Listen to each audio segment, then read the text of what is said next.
So this second book on astrology I've had since I was a kid. It's specifically about Celtic astrology. I was really big into any kind of astrology as a teenager, so I've since learned that maybe this is not the best source for information about the Celtic lunar calendar and that sort of thing, but nevertheless it's interesting, and it does give you a little bit of information about each tree. Of course, the Celtic calendar is a lunar calendar, so there's 13 signs all correlating to a wood, which is represented through the Ogham as well, but there are more than what is in the lunar calendar. Obviously, there are more Ogham than what's in here. I kind of like one thing that this does.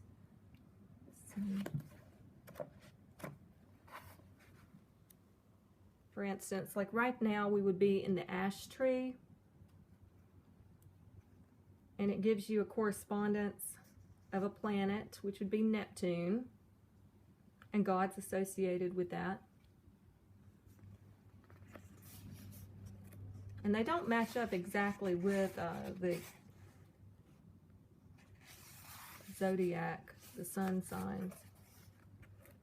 And then you have a breakdown of by degree of sections within each sign, which I think is kind of neat. But it all sort of connects back to what the wood symbolizes.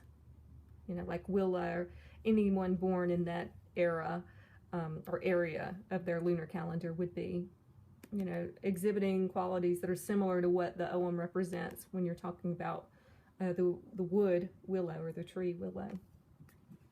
All right, I was going to show this book in a little bit more detail. Let me pause this so I can get that ready. Look at my dog. This is Merlin. Yeah, I said your name. What you doing, Merlin? I'm not going to get your bone. Oh my goodness. All right, so I was distracted. Okay, I decided to read this little excerpt from the book, Celtic Tree Magic, because it really explains what the Ogham is better than I can in layman's terms. Okay, so the Ogham is often called a tree alphabet. Although this term has its merits, it can be misleading. In fact, the Ogham is far more than a writing system. The Ogham sigils are called feta, which means trees, and sometimes nin, forking branches. The Ogham as a whole is marked vertically upward along a central stem and is described in the 7th century CE Aricept na Naces, the Scholar's Primer, the main text that survives today on the Ogham, as a tree which is to be climbed. Okay, so think about that. It's like a tree to be climbed, and then you have these markings on them, almost ladder-like or branch-like in themselves. Okay, so I like that.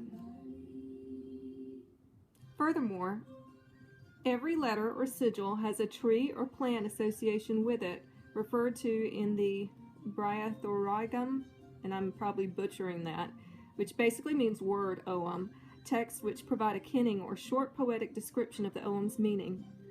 The Briathorigums, is probably even worse, reveal a clear relationship between each Ogham sigil and its representative and companion tree or plant.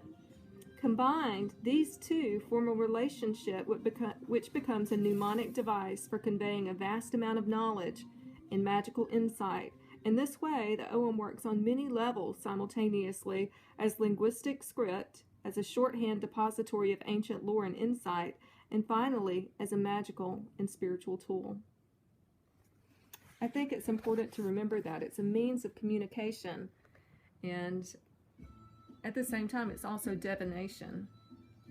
You can use these in sort of the same way that you would use the runes, and that you would put them into a situation where you're not really looking at what you're drawing, or you're not able to consciously, you know, try to select one. Well, and then you would reach your hand into the container and select one. You could also do a form of this where you would draw a formation and kind of throw them, kind of like throwing the bones, and depending on where they land, they might have a different impact in how you read it and interpret it.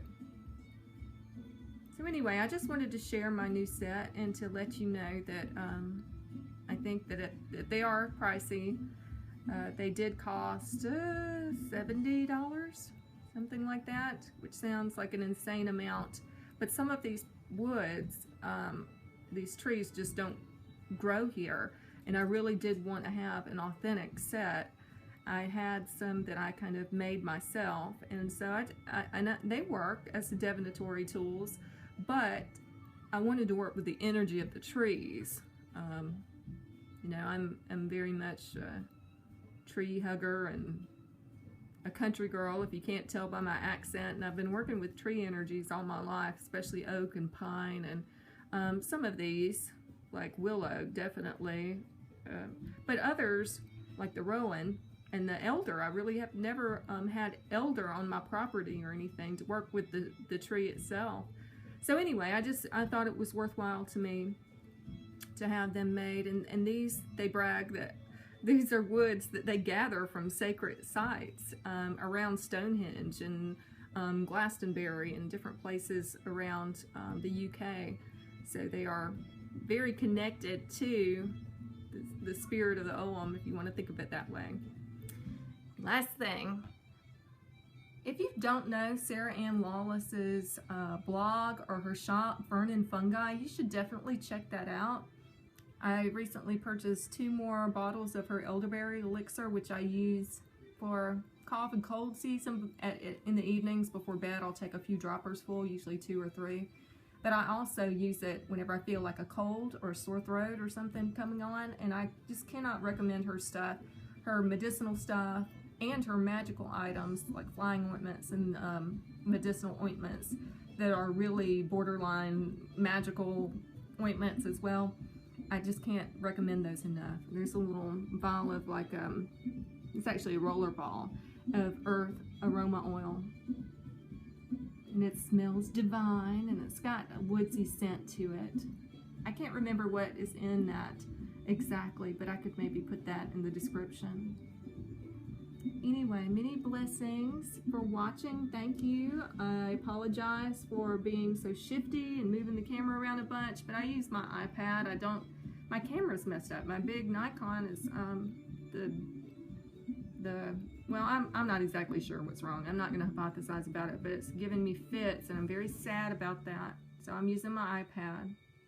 Anyway, tell everybody bye, Merlin. Merlin, say bye. Say bye.